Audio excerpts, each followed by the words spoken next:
नमस्कार, आप देख रहे हैं आज तक अभी तक न्यूज चैनल। आइए हम बढ़ते हैं आज की खास खबरों की ओर। इंदौर अखिल भारतीय भलाई महासंघ के राष्ट्रीय अध्यक्ष मनोज परमार जी ने बताया कि संविधान रचयिता बाबा साहब अम्बेडकर जी के नाम लेकर ये जो बवाल किया जा रहा है ये सिर्फ स्वार्थ के लिए किया जा रहा है। मनोज परमार जी ने बताया कि नाम लेने का तरीका गलत था, लेकिन अगर आज हम बीजेपी की उपलब्धियों की बात करें तो बाबा साहब के लिए बीजेपी ने हर जगह बहुत ही सराहनीय कार्य किया है। देखिए इस खास रिपोर्ट से मनोज परमार ने क्या कहा। इंदौर से संवाददाता विवेक सिंह की रिपोर्ट।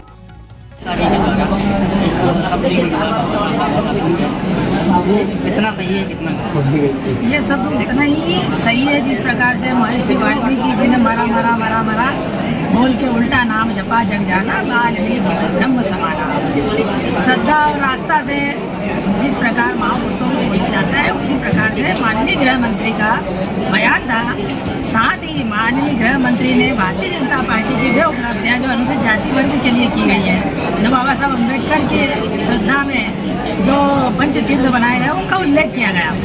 मैं इस मीडिया चैनल के माध्यम से ये कहना चाहता हूँ, भारतीय जनता पार्टी ने बाबा साहब के 5 तीर्थ बनाए। जहाँ बाबा साहब का जन्म हुआ इंदौर में महू तहसील में, उसको महातीर्थ बनाया, उसका विकास किया, उसका लोकार्पण किया। आज देश विदेश से अंतर्राष्ट्रीय स्तर से लोग बाग वहाँ दर्शन करने आते हैं बाबा साहब के। बाबा साहब ने जन्म जहाँ पर लिया उसको तीर्थ बनाया। जहाँ दीक्षा ली नागपुर में, वो दीक्षा भूमि को तीर्थ बनाया। जहाँ शिक्षा ली लंदन में, उस घर को कांग्रेस बेच रही थी, उस घर को भारतीय जनता पार्टी ने खरीदा और उसको भी जो है महातीर्थ बनाया।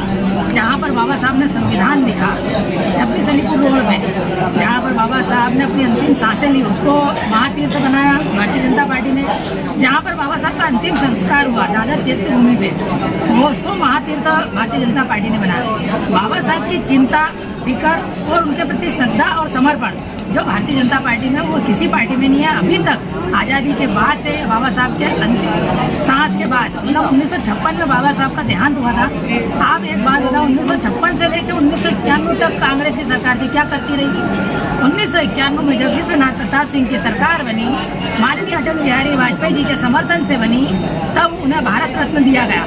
जवाहरलाल नेहरू को जीते जी भारत रत्न मिला, इंदिरा गांधी को जीते जी भारत रत्न मिला, राजीव गांधी को भारत रत्न मिला। जबकि हजारों लाखों लोगों के कल्याणदाता, आश्रयदाता, प्रेरणा स्रोत, आदर्श, जिन्होंने अछूतों को मनुष्य बनाया, पशुव्रत जीतने वाले मनुष्यों को इंसान बनाया, जिन्होंने गूंगे को जीवान दी, जिन्होंने महिलाओं के अधिकारों के लिए लड़े, जिन्होंने हिंदू कोड बिल लेकर आए, महिलाओं को बराबरी का दर्जा दिया, अनुसूचित जाति को, आदिवासियों को बराबरी का दर्जा दिया।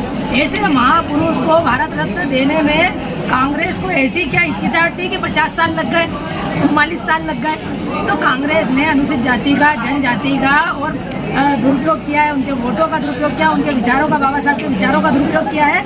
आज भी कांग्रेस जो है बाबा साहब के नाम को लेकर एक दिग्भ्रमित कर रही है, भ्रम फैला रही है पूरे हिंदुस्तान में। जबकि भारतीय जनता पार्टी और उसके अनुसांगिक संगठन और आरएसएस वगैरह जितने भी संगठन हैं वो बाबा साहब के विचारों के प्रति नतमस्तक है।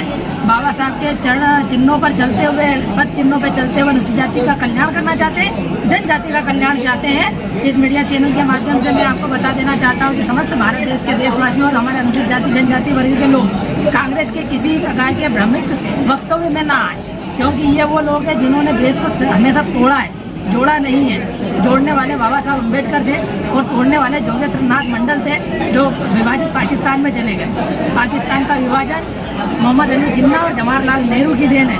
भारतीय जनता पार्टी ने, आरएसएस ने हमेशा देश को अखंड भारत बनाने का जो सपना देखा है वो उसे पूरा करके रहेंगे और उसी के बीच में ये विषय चल रहा है। मेरा नाम मनोज परमार, राष्ट्रीय अध्यक्ष अखिल भारतीय भलाई महासंघ। तमाम महत्वपूर्ण खबरों के लिए देखते रहिए आज तक अभी तक न्यूज।